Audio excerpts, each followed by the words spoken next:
Whether he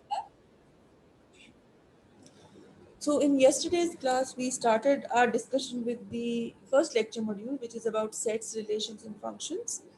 And primarily, what we discussed yesterday was the very basics about sets. Okay, so if you recall, what is a set? A set, we said, is a collection of objects, right? But we specify two basic properties of this collection. Okay, first property was that it's unordered.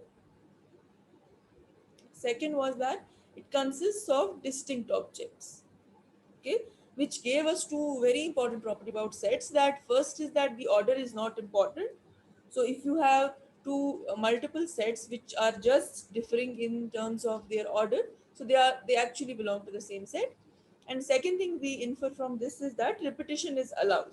So if there are repeated values, all of them actually boil down to the same set. Okay, so even if you have some sets where the some objects are repeated, so eventually it actually means the same set wherein their occurrence is just once. So after that, what we discussed was what are, when we say a set is a collection of objects, these objects we say are the members of the set. Okay, and we denote this by membership operator. Okay, in general, we use capital letters for sets and small letters for the members.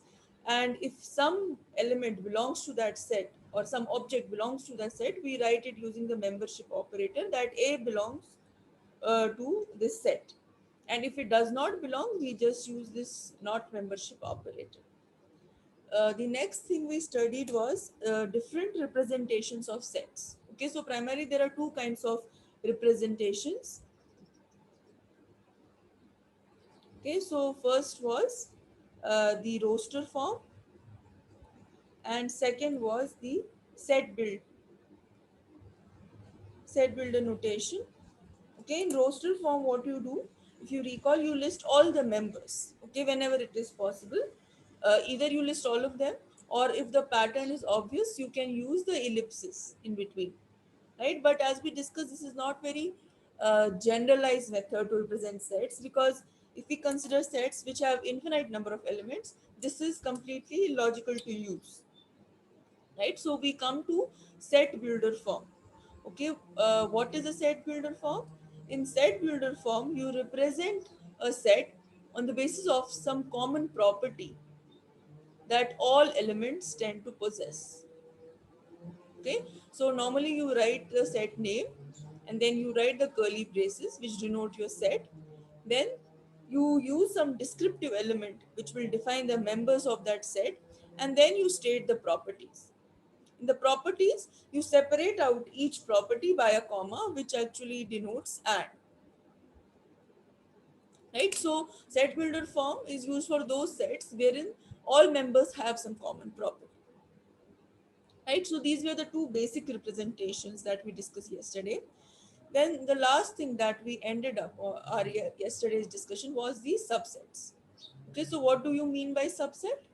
So given two sets A and B, we say that A is subset of B, or B contains A if all the members, all the elements of A are also in B, right? So to prove that any set is a subset of some other set, the only thing you need to do is show that all elements of that set are also in the containing set, right? So now if I have to prove that A is not subset of B, then what do I require? Anyone? What do I require if I have to prove that it is excellent? Exactly. We have to show there's at least one element in A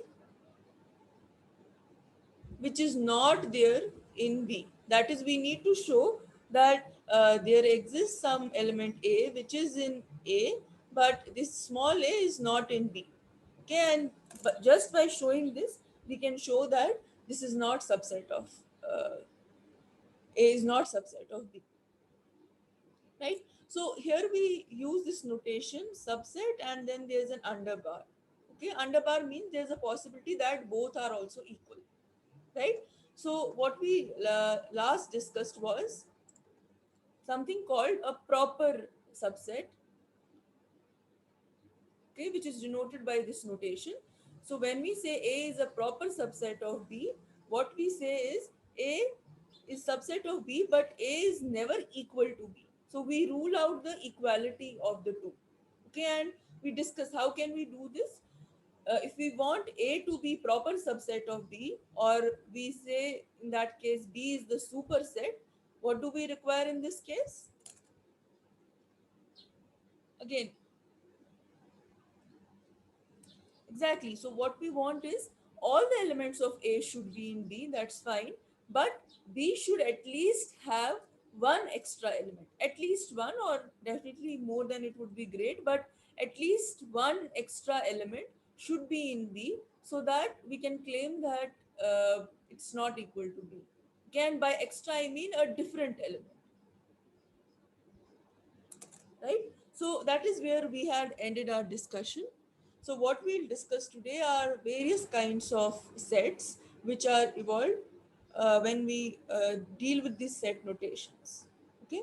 Any questions till this point? It was just all about revision of what we discussed yesterday. Any questions?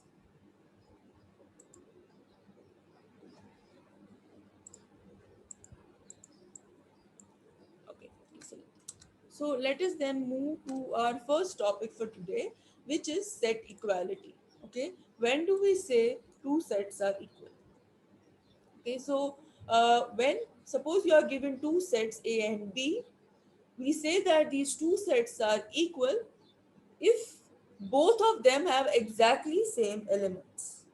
Okay, or in other words, we can say each one of them are contained in the other. Okay, that is, we say two sets A and B are equal.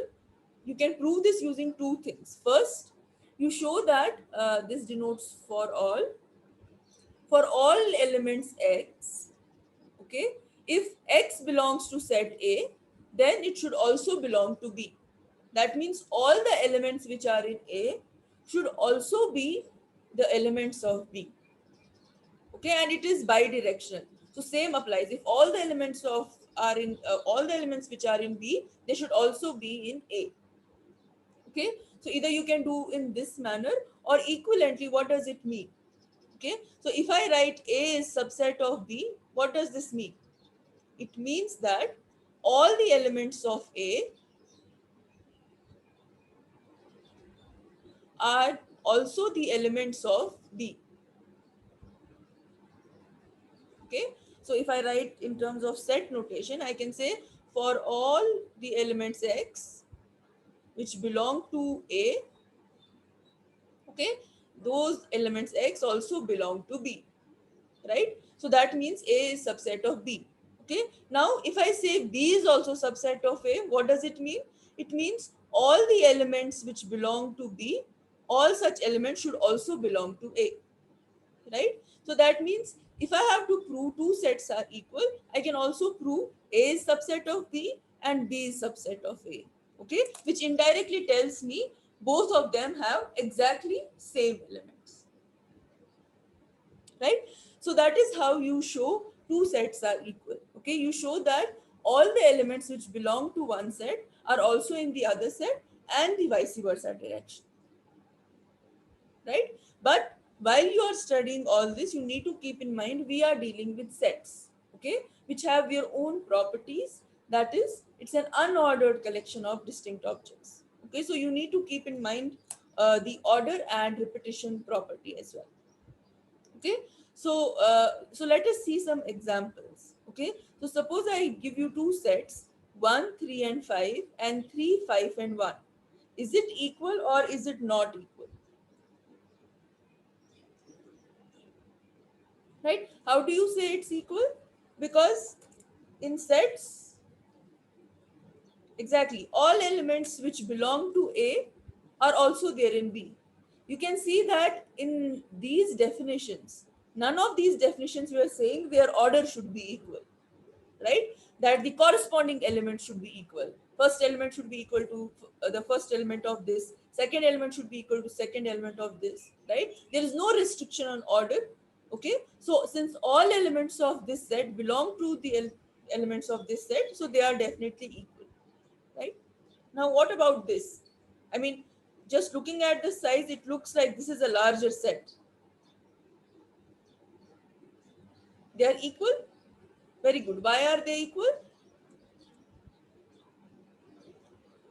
Again, all elements are same, and you need to remember that repetition does not change the set, right? If you actually write in the set rotation, it's just 1, 3, and 5. So all the elements of this set, 1, 3, and 5, are already there, right? So these are also actually equal. What about this one?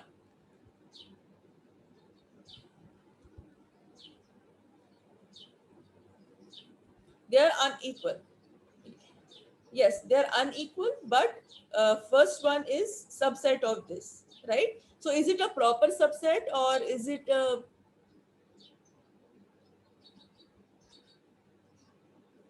Yes, does everyone agree it's a proper subset? Why? Because for a proper subset, we require that the superset should have at least one extra element. Yes, so which is the extra element here? 0 is the extra element, right? So this is a proper subset. What about the last one? It is also not equal. It's also a proper subset. Why? Because although even if you ignore repetition, 1 is still the extra element, right? So in general, what I want to highlight here is, don't get confused with order and repetition, right? For this, you need to remember the basic definition of set equality. What you all are interested in, that all elements of one set should be in other. Okay, so neither the order will affect it nor the repetition. Only presence or absence of extra elements will determine whether the two sets are equal, proper subset, or just subset. Okay, is this clear to everyone? The example, this is clear? Okay, excellent. Okay, so now let's just quickly revisit some subset properties. Okay, so suppose we consider three sets A, B, and C. So one thing that we all know for sure is that every set is subset of itself. Okay, why is it true? Because trivially, all elements that belong to that set also belong to its mirror image, right? That means suppose I say A is 1, 2, 3. Okay, then definitely 1, 2, 3 is a subset of 1, 2, 3, right? Why? Because all elements of this are trivially in this set as well, right? So this is something you should always remember, because it will be helpful in the coming discussions also, that whenever you have to say or list the subsets, one definite subset of every set is itself, right? So every set is a subset of itself, right? So this is the first property that you should always remember, that every set is subset of itself, and this is trivially true, right? Because by definition, you will always have the same elements. Okay, now let us look at the second property.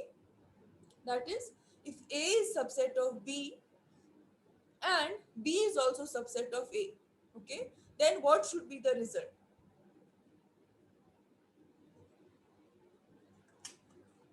Right? We just discussed in the previous slide that if all the members of A, okay,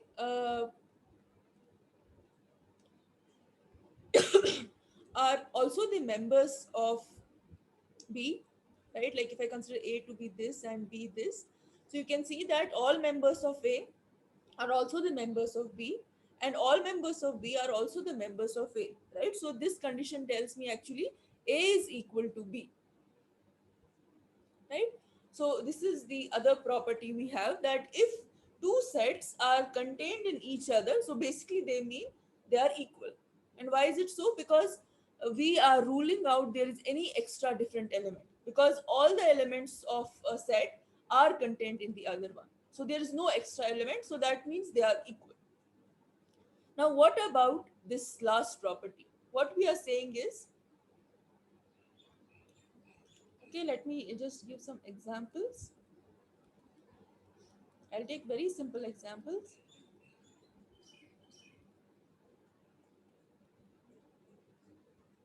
Okay, so what we are saying is A is subset of B. Okay, so all the members of A are also the members of B, right? And what we are saying independently is B is itself subset of C.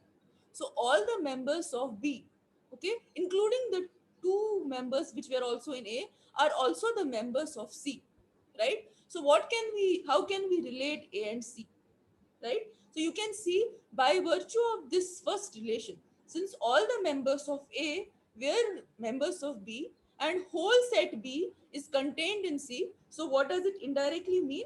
It means that A is also a subset of C. That is, all the members of A are also the members of C, right?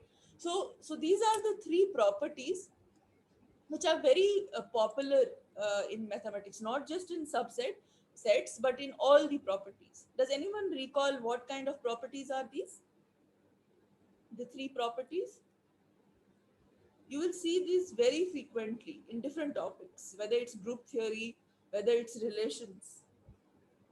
Any idea what are these properties known as? Okay, so let me just give you an idea. So this is very closely, it's not exactly, but very closely related to reflexive property. Okay, this is known as symmetric property. And last one is transitivity. Okay, so if you don't remember, that's okay. We'll study this in detail. But just to give you an idea that all of them are going to be repeatedly called. Okay, reflexive should always relate to similar things. Okay, exact mirror replica. And symmetric is always talking about two things, and transitivity talks about these three pair relation. Okay, that is, if say A is related to B is related to C, then how are A and C related? Okay, so these three will very frequently come up in this course, which you will see as you saw in sets as well. Okay, primarily we'll discuss this in relations. Okay, so these are three basic subset properties. First is that every set is a subset of itself. Yes, ultimately, Faisal, that's right. It will form an equivalence, when we discuss relations. But here, it's just to show you that they are related. Okay. Second property is if two sets are contained in each other, then they are equal. And the third property is if if a set is subset of some larger set, and that set in itself is contained in a larger set, then the last two, they form a relation of containment. Okay, that is A is also contained in C. Right, so these are the three basic subset properties. Okay, so before we move to different types of sets, can you quickly arrange these very popular sets in order of their containment? Remember, Z is integers, C is complex numbers, very good, N is natural numbers, Q is rational, and R is real. Can you arrange them in the subset notation, which is contained in what?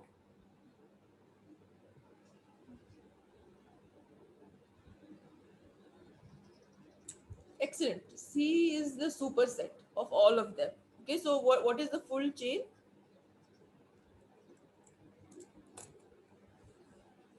Just a small brush up of your maths. Huh?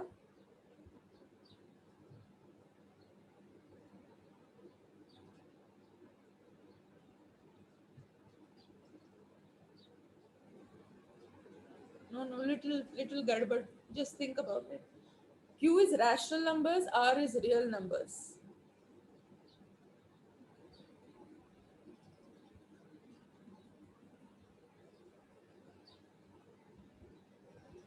Yeah, excellent.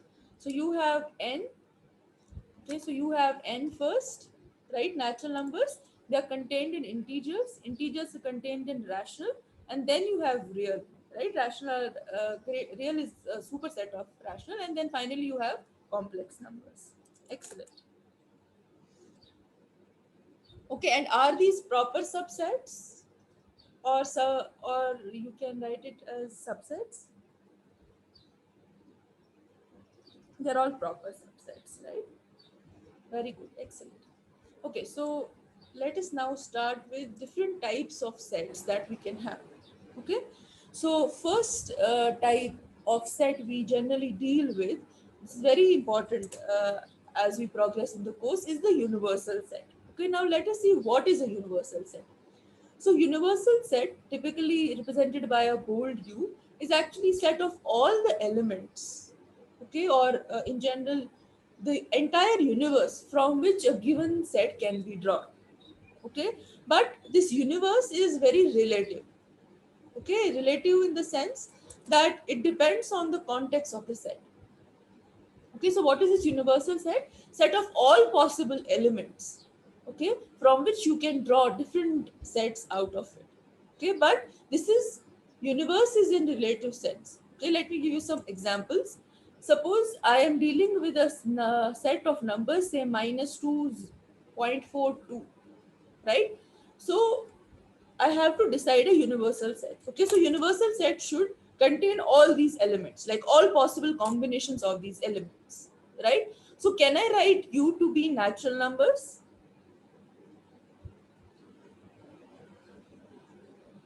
Can I write u to be natural? No. Why? Because then minus 2 as well as minus 4 are not there, right? Now, can I write it as integers? So minus 2 will fit in, but real will zero point 0.4 will still not fit in, right? So I can give a best example of u, that u is say real numbers. Okay, for the given set I could also have said rational numbers, right? But I'm taking a superset and I'm saying u is real numbers. So basically what is u? U is something which does not rule out any element of that set. Okay, so it is, that's why it's called a universal set. That is, it's like the entire universe for that given set. Okay, so suppose I have this set, I give you 0, 1, 2. So what are the possible uh, values of u that you can take?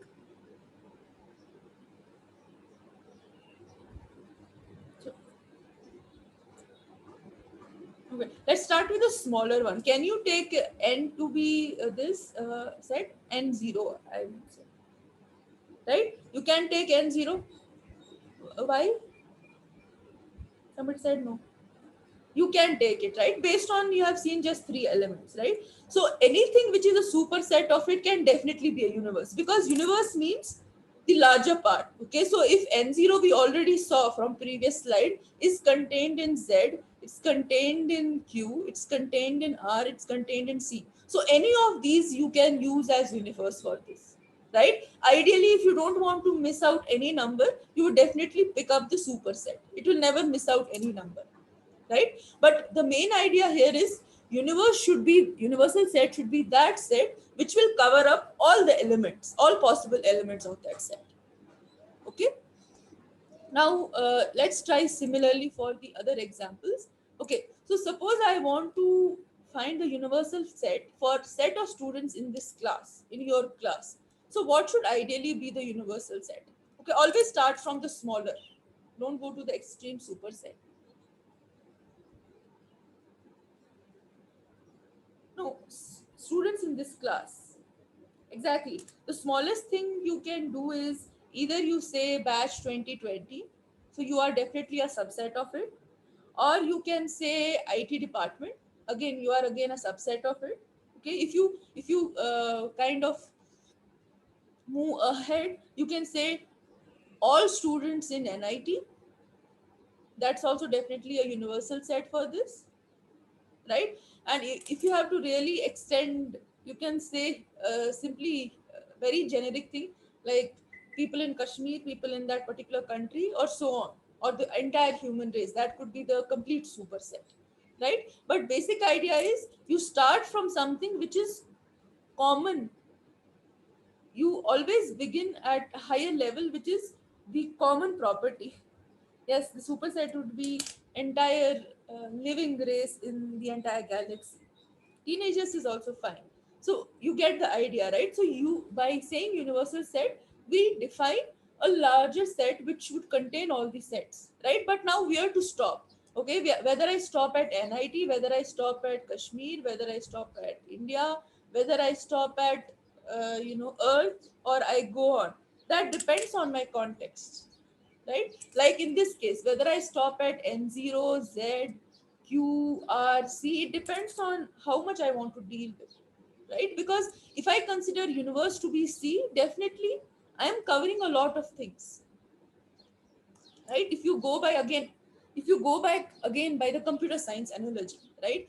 Computer science deals with finite elements, right? Now if I have to suppose do some kind of software or program I have to develop for set of students in this class, what would ideally I prefer? Would I prefer a universal set which is all students in NIT,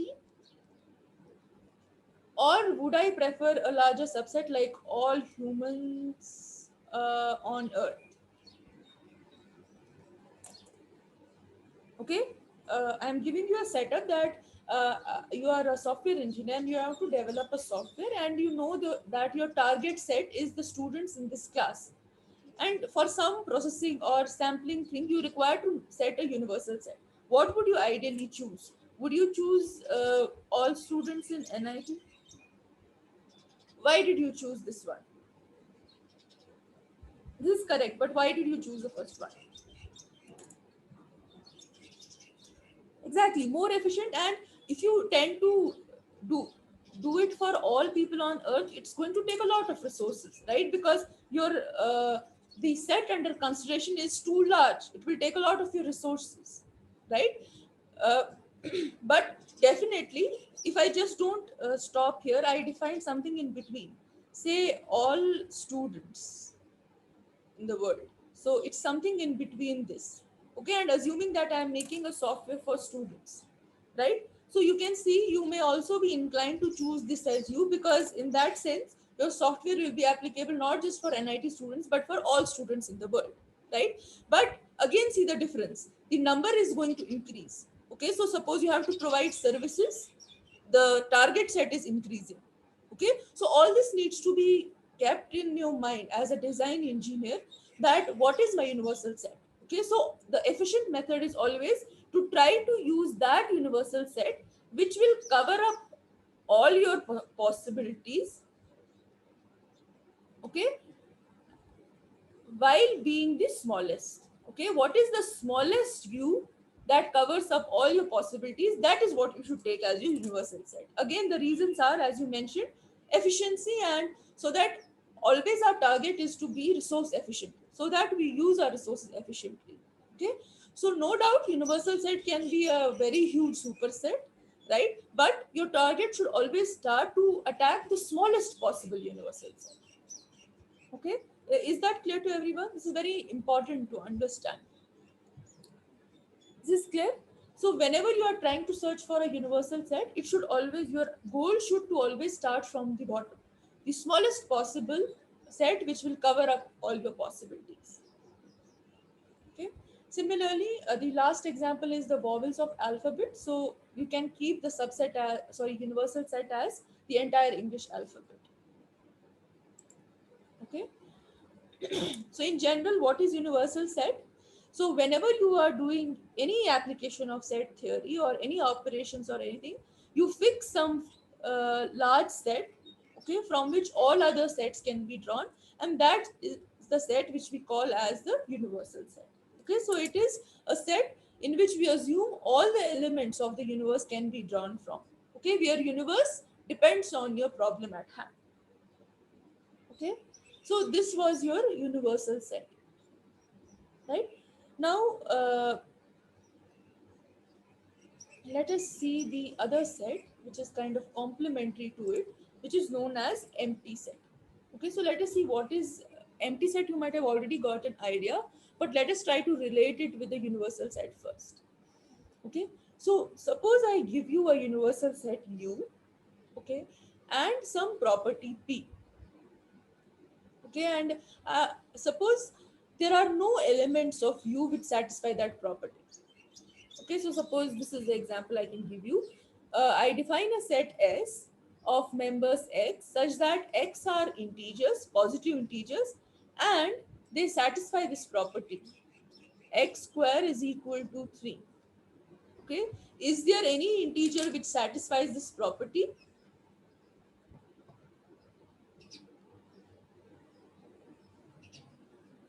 Right?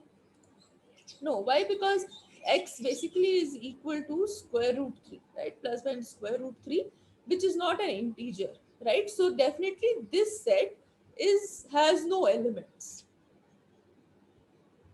right? So so this is also a possibility that out of universal set you choose some property, and if no element satisfies that property, then what kind of set is that?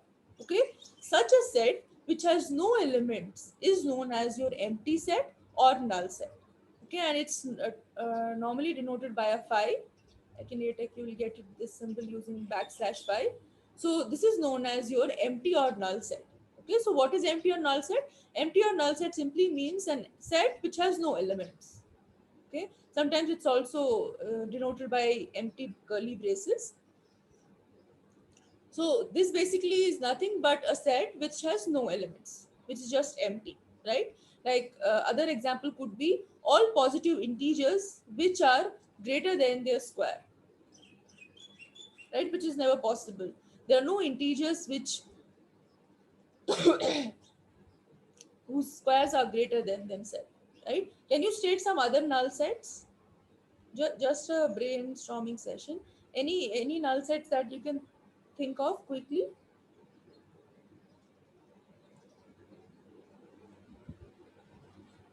I mean, they can be. You can think of infinite number of such sets. Just use some examples.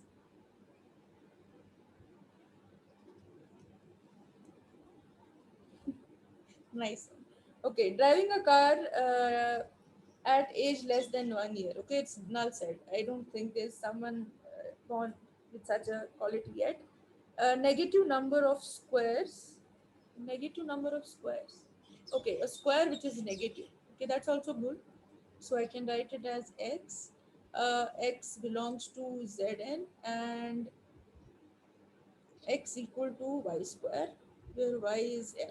Right? So this would mean uh, it's a square of a negative number. Okay, great. Set of even prime numbers greater than 2. Great. Okay, excellent. Okay, so all these are null sets. Basically, a set which has no elements. Okay, which is kind of an impossible set for any property to be satisfied. Great. Okay, so now some properties of empty set.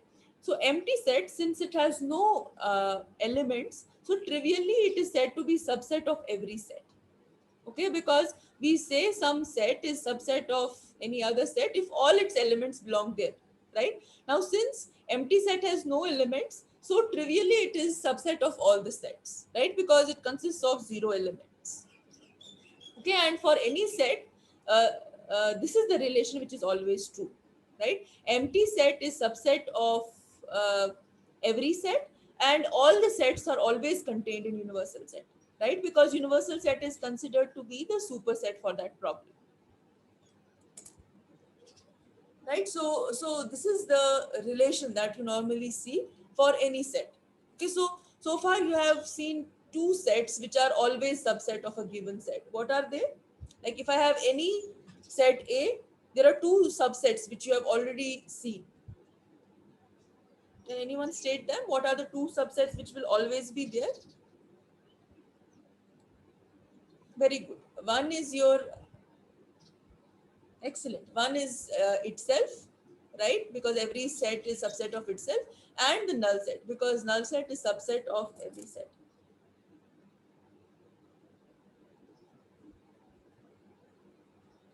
Okay. So there's a nice question by Tanya. So Tanya says, can empty set be a proper subset?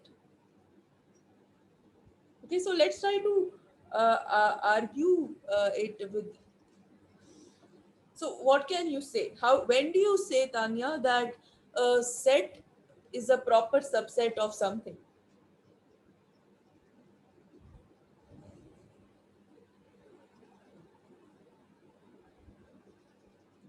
So when do you say something is a proper subset of some other set. Anyone? When do you,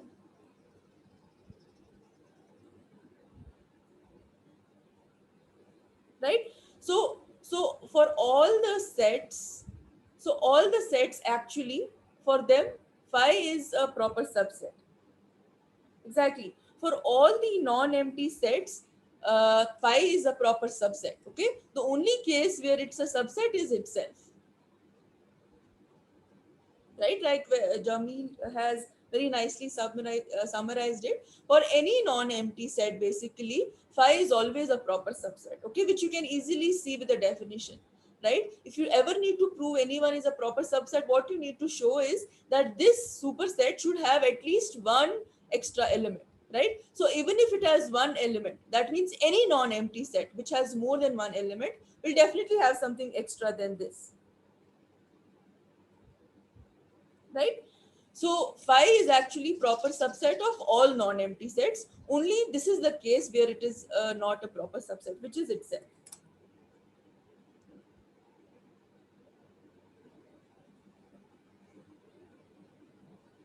Okay, so Arsh and Jamil will come to this, once we discuss power sets and all. So let us hold on till that point. Okay. So Tanya, this is clear uh, about proper subset. Okay, so whenever you face such questions, boil it down to what do we mean by set, and that way you will be able to prove things. Okay. Okay, so let us move on to the next category of sets, which are known as disjoint sets. Okay, now what are disjoint sets? Two sets we say are said to be disjoint if they have no elements in common. Okay, so there should not be even a single element common in them. Then we say the two sets are disjoint. Okay, so what you need to actually see, you need to look at one set and see that these elements should not be present in the other. If it is true, then two of them are known as disjoint, and otherwise they are not disjoint. Okay, so can you tell me what all combinations are disjoint in this example? Again, I repeat, two sets are disjoint if they have no elements in common. Okay, so someone said A and B. Any other combination? Okay, someone said A and C.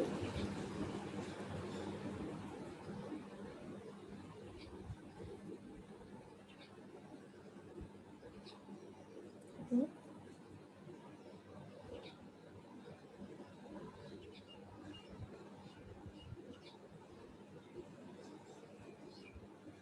Okay, excellent. So A and B and A and C are disjoint. Why is it so? Because if you look at A and B, there are no common elements. Okay, even if there's one common element, then it's not disjoint. What you need is for all elements, for all elements in one set, they should not be in the other set. Okay, so suppose uh, I can write it like this: for all A such that A are in A should not be in B, and this is holds for all the elements of B, right? And similarly for the B. Similarly, you can see if you look at A and C, 1 and 2 are not here, so they are also disjoint. But if you look at B and C, right, they have 5 6 as common elements, so these are not disjoint. Okay, so these were the three different kinds of set. You had universal set, empty set, disjoint sets. Okay, just a second.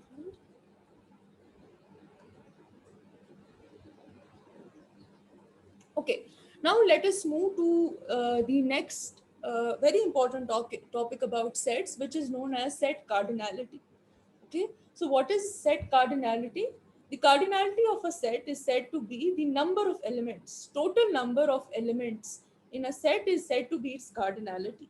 Okay, like if I have a set A, I formally denote the cardinality of set by keeping these vertical bars, or it's also known as modulus of A, right? This is known as cardinality or set cardinality.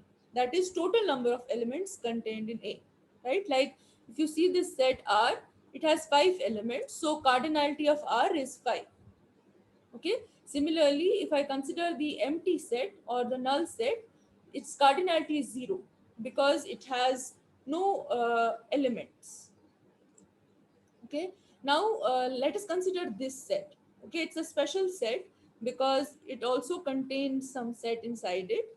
Okay, so again, if you have to check the cardinality of set, don't go by the inside element, just look at the overall picture, how many total elements are there, right? So you can see there are in all 4 elements here, right? So the cardinality of set is 4. Yes, in some books the notation also used is n of the set name. This is also the alternate notation. You put in modulus or you put in the brackets, both are valid. Okay, so what is set cardinality? It is simply the total number of elements in a set. Okay, so let me just give you an example and let's see if you can work that out.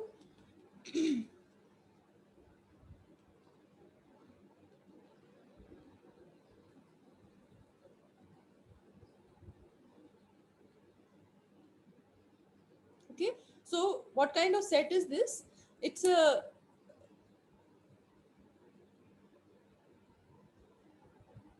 no, no. Here the R is just 1, 2, 3, 4, 5. So that's why there are just 5 elements. See, here 5 is not a set. I have just written whatever the set is.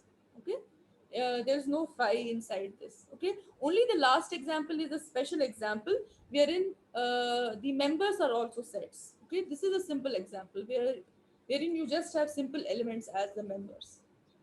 Okay, so if you look at this set, what kind of set is this?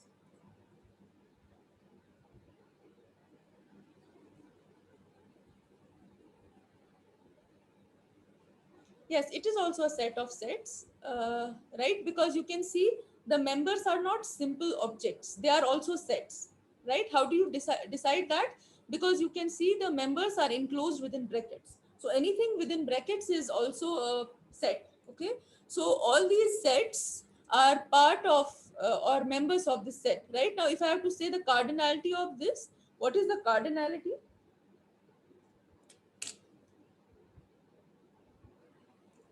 It is 5. How do you decide that?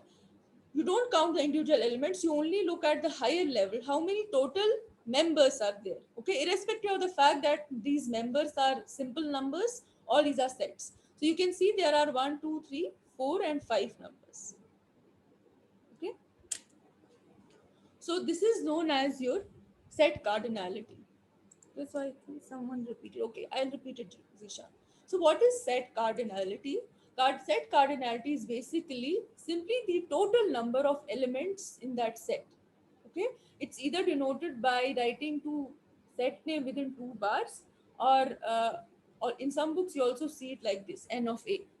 Okay, now how do you compute it? Okay, remember that it is total number of elements in that set. Okay, these elements could be simple objects, these could be numbers, or these could even be sets, right? But irrespective of what these elements are, you just consider them as a single element and you count them. Okay, like if you consider this set, it's a simple set of numbers. How many elements are here, Zishan? You can see there are 5 elements, so the cardinality of this set is 5, right? Similarly, the next set considered here is empty set, right? Empty set has no elements, right? So what is its cardinality? It's 0. Now, next example I gave is a special set which has members which are also sets, right? But as I said here, irrespective of the fact whether it is a set or it's an object, it's a number, you just have to count the element as one. Okay, so you can see this element itself had inside 2 elements, right? But you don't count that. Okay, just count how many. Yeah, you can count it in terms of commas. So actually, by commas, it means just look at what are the members of this set, right? Not your individual construction. I can have sets as complex as this. I can have, say, one, two, and say I have name someone, Tanya, and two, say I'll write Zishan. So you're not going to count the inside members of it. Okay. When I say what is the cardinality of S, just look at what are the members of S. How do you differentiate members? They are in the net set notation, they are separated out by commas. Right? So what would be the cardinality of this set, Zishan? This set? 3. Oh, no, this one. What is the cardinality of this set? 3. You understood how it is 3, right? Because there are just 3 elements. Okay, forget about what is the composition of those elements, just these elements itself. Okay, now suppose I ask you, what is, since this set is made up of sets itself, what is the cardinality of this set? Now if I pick one subset of this or one member of this and I say what is the cardinality of this set, you'll say it 3, right? It's a very nice question, Usaid. So Usaid gave an example that suppose I give you this set, 1, 1, 2, 2, 3. What is the cardinality of this set?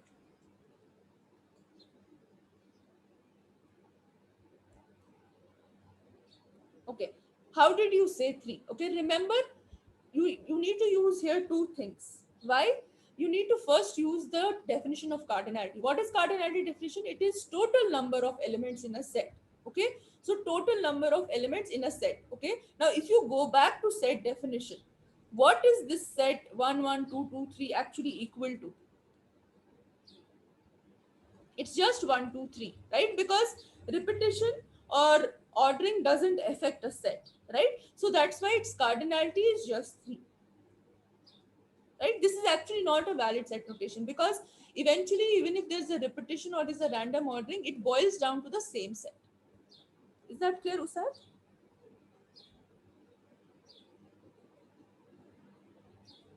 Okay, excellent.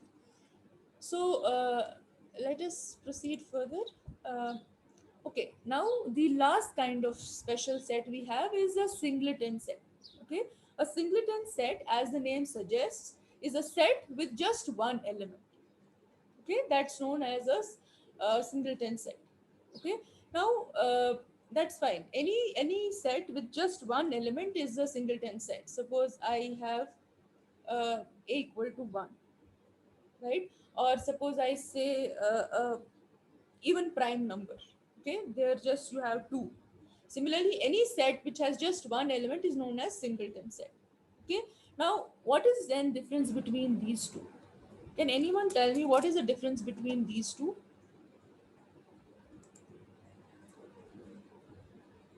Okay, so Ankita says first is a empty set,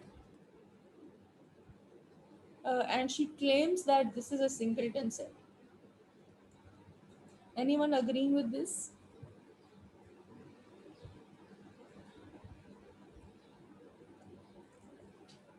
Excellent. So that is exactly correct. So first set is your empty set, and other is the singleton set. Okay, so let us see why is it so. Okay, so for this, a lot of people confuse it, but why is it so? Because when we consider a null set or empty set, right, what is its cardinality? It's 0, right? Because it does not contain any element. Okay, now when I talk about phi but inside a curly brace, okay, it means a set which contains phi. Okay, so again, same definition applies when we studied set cardinality. In set cardinality, irrespective of what is the object, you just count the object. So how many objects are inside this? Okay, don't think what is inside this. So if I have to say cardinality of this is 1, right? Same logic applies which we discussed in cardinality, that when we are counting cardinality, we don't look at the composition of the element, we just see how many elements are there. right? Yes.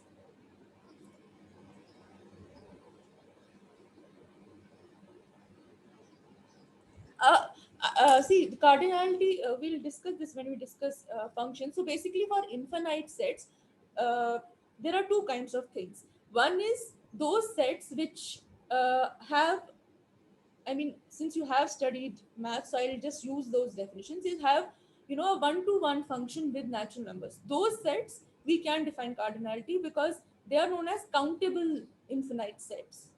Okay, but those sets which cannot be written as one-to-one function with natural numbers, they are actually undefined. Okay, we'll discuss this when we come to functions. But actually, like till high school level, we know that infinite sets are undefined, right? But now when you come to this level, you will see this infinity is also split in two ways. Okay, there will be one which is countably infinite, and then other one will be actually infinite. Okay, so this one is not, this is defined, this is undefined.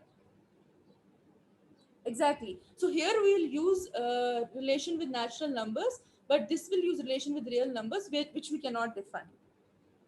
Okay, so we'll discuss that. So please don't confuse others, don't get confused, we'll step by step reach there. But since someone asked it, so I just said it. Okay, so infinite actually also has different variants. Okay, we'll see that.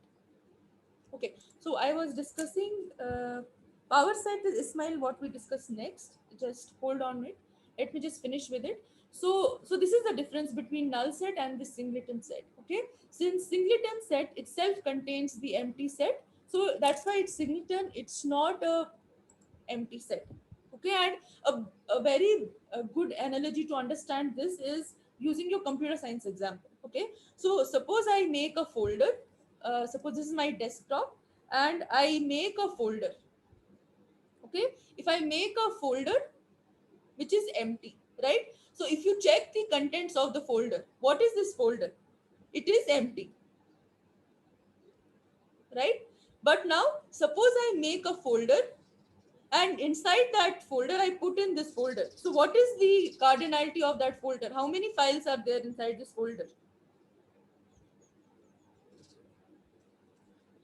One, right? So this is the best analogy you can have. If you make an empty folder, so if you check its cardinality, there's nothing inside it, right? But if you make a folder and you place that empty folder inside it, that supersetting folder at least has a folder inside it, right? That's why it's one. Okay, so there was some question in between. Okay, so I already people have answered it. It's very good. Okay, so Uday had answered that what is the cardinality of this set. Okay, again you have to use the same generalized definition. See, if you always remember the generalized properties and definition, you can answer all the questions, right? So if you look at this set, as I said, you have to just look at the element or member of the set. You can see there's just a single member, right? So definitely the cardinality of A is 1, right? But if I say what is the cardinality of this set, if I just extract this member out and then I ask you what is its cardinality, then you can say it's 3. Okay, so so that was about universal set, empty set, disjoint sets, and singleton sets. Okay, so what we'll discuss tomorrow is power sets, and we'll start with the set operations, hopefully. Okay, so I'll stop there. Uh, any questions? No questions? Okay, so since there are just